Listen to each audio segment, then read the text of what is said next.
Desde Montevideo, Uruguay, transmite CX40, Radio Fénix, 1330 AM.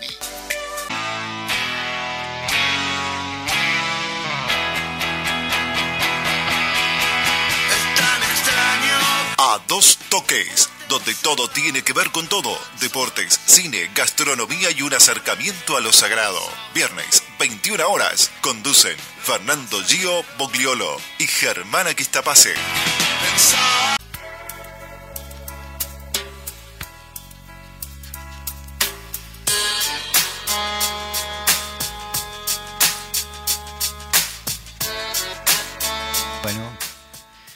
Bueno, buenas noches para todos. No, quería primero aclarar que no vamos a hablar sobre disfunción eréctil orgánica. Es decir, no vamos a tocar porque sería un tema muy extenso. La división en orgánica y funcional se basa justamente en el mecanismo de la erección.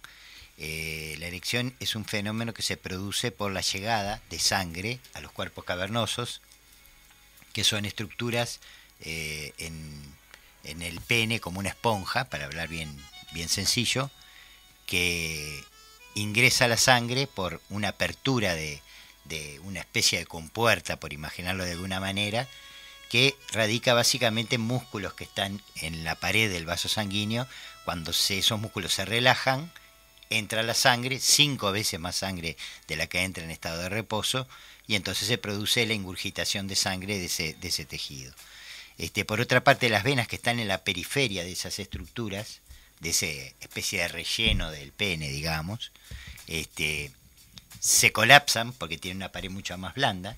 Entonces, fíjense ustedes, para el que no cree en nada, la casualidad que justo las estructuras venosas estén en la periferia para que la sangre justamente quede como encerrada, se colapsen las venas.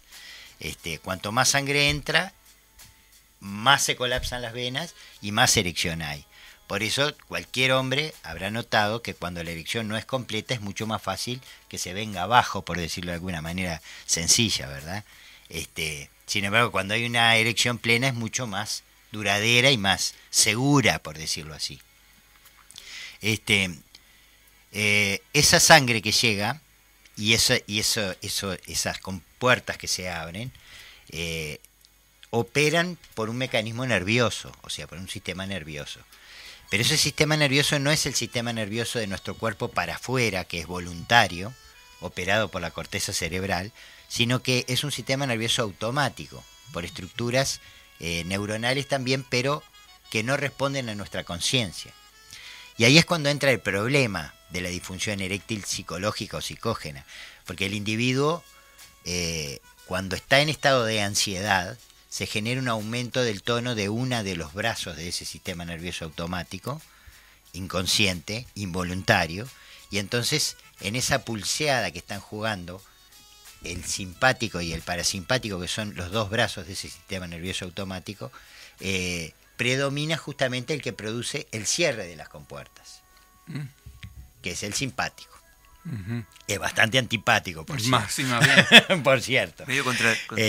Y eso entonces, es producto de ideas, o sea, de la psicología de uno, es psicosomático. Bueno, justamente es un fenómeno psicosomático, porque yo pongo siempre el ejemplo a los pacientes, el ejemplo del corazón. Imaginemos, el corazón es un músculo que está latiendo permanentemente, no es como el bíceps, por ejemplo, que yo lo contraigo o no lo contraigo según mi antojo.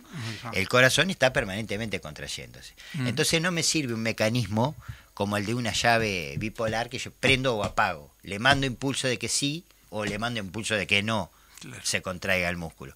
Está con una contracción permanente, pero hay veces que necesito más frecuencia cardíaca, necesito una contracción con mayor frecuencia, por ejemplo cuando salgo a hacer ejercicio, y no tengo que estar pensando en informarle al corazón que necesito más oxígeno. Es decir, automáticamente se pone en juego en esa pulseada entre simpático y parasimpático, se pone en juego el sistema simpático con mayor tono, predomina en la pulseada esa, por decirlo de una forma gráfica, y entonces aumenta la frecuencia cardíaca. Se liberan adrenalina, noradrenalina, que son neurotransmisores de esos nervios que empiezan a disparar, a descargar su carga, digamos, a nivel del marcapaso del corazón, y entonces se produce un aumento de la frecuencia. Pero una pregunta, Darwin. O sea que el ejercicio físico es positivo para que estas cosas no sucedan, por ejemplo. No, es positivo, pero en el sentido de que mejora la circulación corporal. Y al mejorar la circulación corporal, por supuesto que también la llegada de sangre también combatir el colesterol, combatir el tabaquismo, pero ahí estamos hablando más bien de factores orgánicos. Y como yo estaba hablando decía recién, claro, no. estrictamente del fenómeno psicosomático, digamos, psicológico, ponía el ejemplo del corazón, porque en ese corazón el simpático es el sistema que se pone en juego cuando hay alarma o estrés, o cuando hago ejercicio. Aumenta la frecuencia cardíaca. La gente tiene dichos típicos de fenómenos desencadenados por una descarga del simpático. Por ejemplo, tenía el corazón en la boca. Es verdad. Porque tenemos la sensación la sensación como que el corazón nos la tiene en el cuello o en la garganta. Decimos, por ejemplo, quedé helado. Tal cual. Eso es por la vasoconstricción de los sistemas tegumentarios que determinan, efecto del simpático, que determina. Se me pusieron los pelos de punta. La pilorerección, que es justamente la contracción de los músculos que están en la raíz de los pelos y que producen que los pelos se paren cuando uno está con frío, por ejemplo, o está nervioso. Me vino una amargura horrible por la disminución de la secreción de la saliva. Se nos seca la boca cuando estamos nerviosos. Bueno, todos esos fenómenos que están mediados por el simpático, imaginen ustedes que yo soy un cardiólogo, estoy auscultando un paciente, pongo cara de horror y le digo, señor, por favor, concéntrese y baje su frecuencia cardíaca porque usted se va a morir. Tiene la frecuencia muy alta. Le sube. Indudablemente que va a ser una descarga simpática por la ansiedad y el estrés, y eso le va a generar un aumento de la frecuencia cardíaca. Claro. Bueno, ahora imaginen ustedes que están con una dama en el acto sexual y tienen una disfunción eréctil.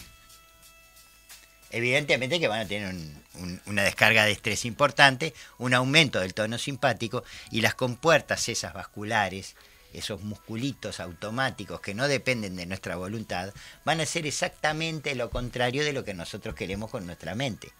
Nos concentramos en nuestra erección y justamente provocamos lo contrario. Una deserección, por decirlo de alguna manera. Entonces, ahí está el círculo vicioso infame que se establece. La ansiedad produce aumento del tono del simpático.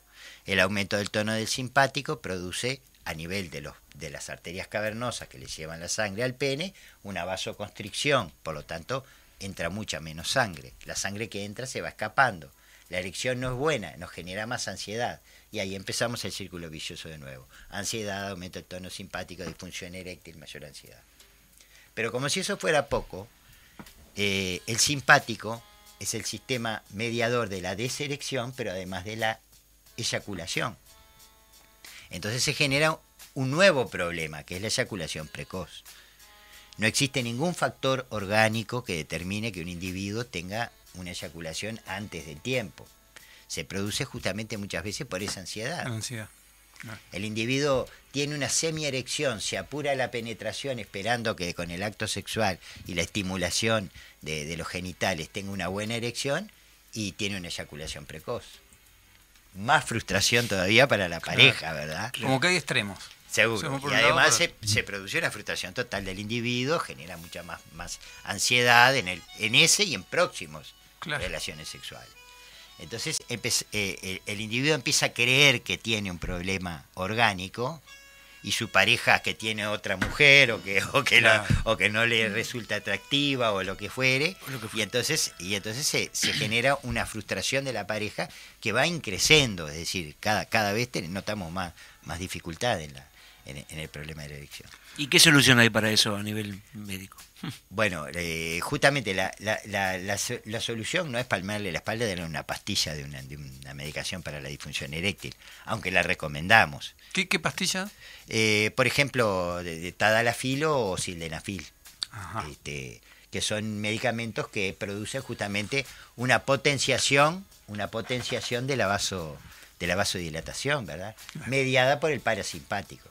No es un parasimpático mimético, o sea que no hace los efectos del parasimpático. Pero una vez que el parasimpático se puso en marcha, lo potencia. Claro. Es como la erección matinal del individuo que se levanta con ganas de orinar.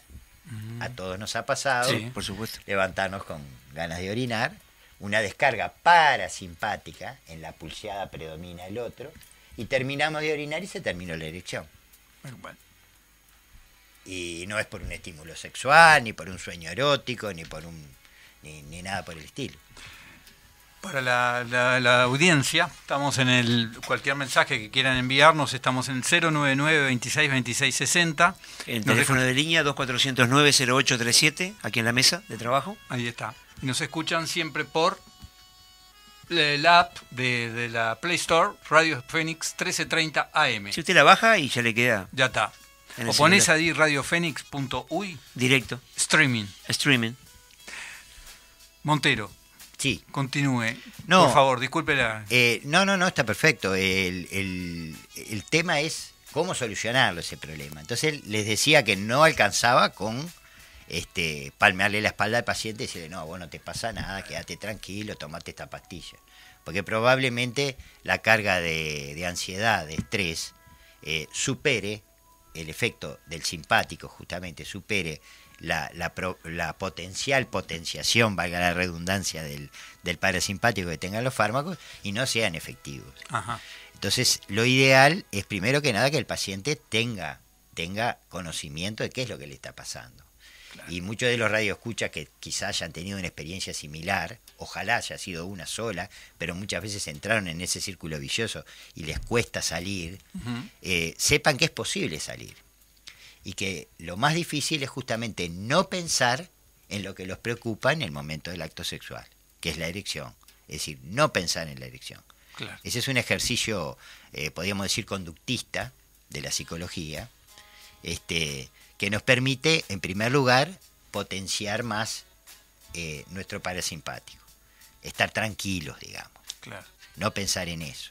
Por supuesto que todas las herramientas el preámbulo amoroso es muy importante también. Y después nosotros utilizamos también los fármacos para potenciar al máximo el parasimpático, pero más que nada como una muleta psicológica, como le digo yo a los pacientes. Y nadie usa una muleta después que dejó de renguear, ¿verdad? Claro. Se le soldó el tendón de Aquiles, ya está, ya no precisa más su muleta. Entonces, ahí en ese momento hay que tener presente que algunos tabúes, como que es tóxico para el corazón, poco menos, es absolutamente falso. Estos medicamentos no solamente contribuyen a la erección, sino que los utilizan en muchos casos los cardiólogos para algunos tipos de presión aumentada de la arteria del pulmón. Se utiliza para la insuficiencia cardíaca derecha, es levemente tónico cardíaco, es levemente vasodilatador, por lo tanto también vasodilatador coronario. ¿Cuál es el tabú que existe y el problema que existe? Que tiene un efecto muy similar y puede ser adicionado al efecto de los nitritos o nitratos sublinguales. Una medicación que hoy en día prácticamente no se usa. Ustedes recordarán los que se ponían la pastillita debajo de la lengua cuando les venía el ángor, el dolor en el pecho. Hoy en día se opera todo el mundo y si no se opera le ponen stent y si no, es muy improbable que un individuo tenga un terreno quirúrgico tan malo que no admita algún tipo de solución de su cardiopatía isquémica. Es decir, de su problema de las coronarias. Ahora, si está con ese tipo de medicación, si tiene esa limitación, digamos, orgánica, muy probablemente no tenga indicado el ejercicio sexual muy asiduo. Sí, no, y muy intenso, tampoco. Entonces imaginemos una persona que sufre de las coronarias, que está en esa situación, que por primera vez tiene una erección en mucho tiempo, y que empieza a tener una relación sexual desmedida, un ejercicio físico desmedido, por supuesto que si tiene un Angor y se pone un Conducil o una medicación de esas de sublinguales, probablemente le produzca una hipotensión severa y en pleno Angor le hace un efecto de robo, que se llama. Es decir, que las coronarias tienen menos llegada de sangre todavía de la que ya tenían y entonces se produce un infarto. Claro. Si tiene un trastorno del ritmo asociado a ese infarto, al tejido que se le muere, le produce un trastorno del ritmo cardíaco, como una fibrilación, por ejemplo, se produce una muerte súbita. Claro. Y eso ocurrió. Por eso en los prospectos dice claramente, contraindicado, asociado a nitritos o nitratos.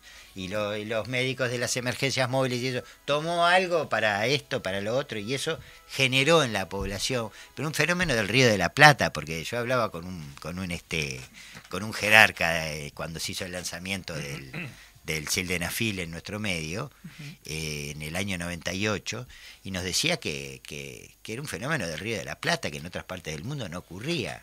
Eso del horror de ver al cardiólogo primero para tomar este tipo de medicamentos o cosas por el estilo.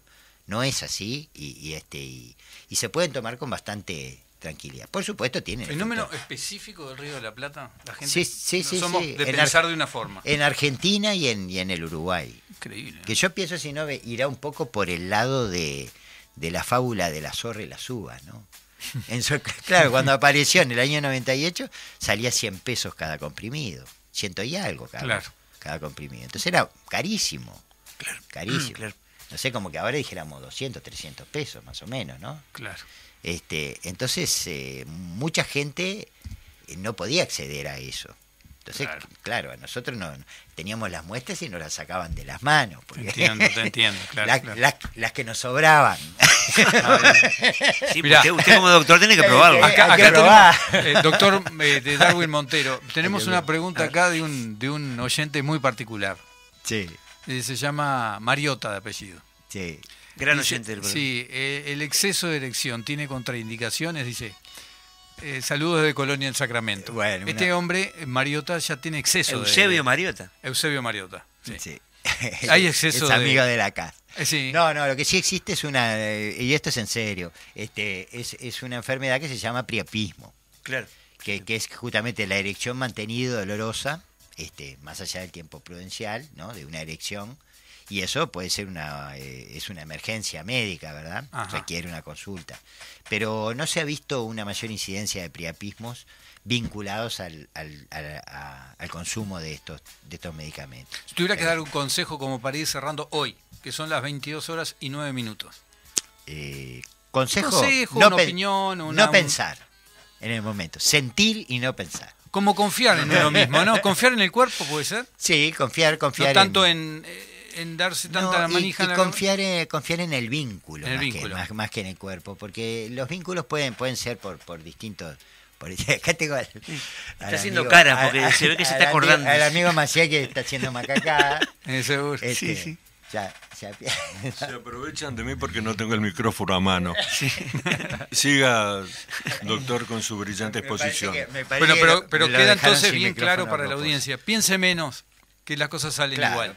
Pensar y sentir. Déjese pensar sentir. menos, sentir dejar más. Fluir y dejar fluir el vínculo, porque la relación sexual es algo, la erección concretamente, es algo absolutamente automático en la que no participa para nada la conciencia.